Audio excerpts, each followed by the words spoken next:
Mazda EZ-60 ยานยนต์ไฟฟ้ารุ่นใหม่ที่อัดแน่นด้วยเทคโนโลยีล้ำยุคเปิดตัวที่จีนแล้ว 23 เมษายนนี้ ไม่น่าเชื่อว่า Mazda จะเดินเกมเร็วขนาดนี้ หลังจากที่ปล่อยภาพภายนอกของ ครอสโอเวอรไฟฟ้ารุ่นใหม่ Mazda EZ-60 ไปเมื่อสัปดาห์ก่อน ล่าสุดก็มีการเผยโฉมภายในอย่างเป็นทางการก่อนเปิดตัวจริงในงานเซี่ยงไฮ้ออโตโชว์ 2025 และสิ่งที่ Mazda นำสู่สายตาชาวโลกก็ชวนให้ว้าวมาก ภายในสุดล้ำเหมือนหลุดมาจากโลกอนาคต Mazda EZ-60 มาพร้อมหน้าจอหลักขนาดใหญ่ 26.45 นิ้ว ความละเอียดระดับ 5K เป็นจอกว้างพิเศษแบบแบ่ง 2 ส่วนได้ และไฮไลท์สุดล้ำคือจอ AR-HUD ขนาดใหญ่ถึง 100 นิ้ว สามารถแสดงข้อมูลต่างๆ เช่นการแจ้งเตือนคนเดินถนน ป้ายจำกัดความเร็ว และข้อมูลขณะขับขี่แบบลอยอยู่บนกระจกหน้ารถเลยทีเดียว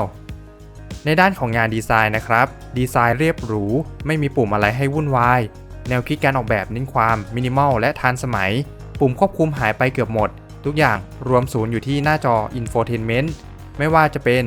ระบบปรับอากาศหรือระบบเครื่องเสียงที่มาพร้อมลำโพงรอบทิศทาง 23 ตัวรองรับ Dolby Atmos 7.1.4 ชัดเจนทุกมิติเสียงจอดิจิตอลแอร์แยกหลังครอบครัวต้องปลื้มผู้โดยสารด้านหลังก็ไม่ถูกละเลยเพราะมีหน้าจอสัมผัสแยกต่างหากไว้สำหรับปรับอุณหภูมิหรือเลือกความบันเทิงได้อย่างอิสระแถมยังมีจอดิจิทัลแทนกระจกมองข้างซึ่งช่วยเรื่อง Aerodynamic และเพิ่มความล้ำแบบสุดๆ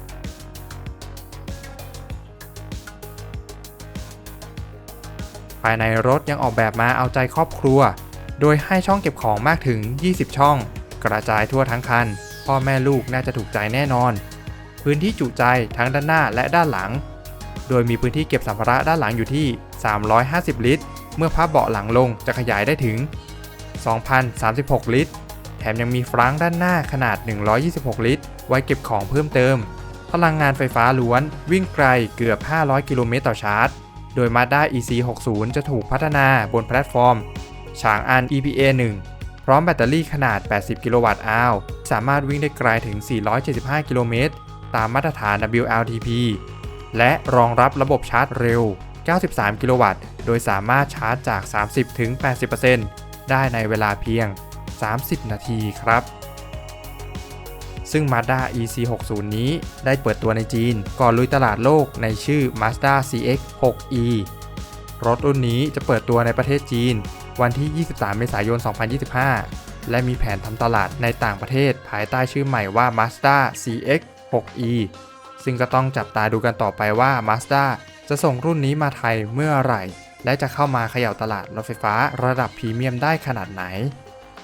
แล้วคุณผู้ชมล่ะครับคิดเห็นอย่างไรกับข่าวนี้คอมเมนต์บอกกันหน่อยขอขอบคุณแหล่งที่มาจาก Electric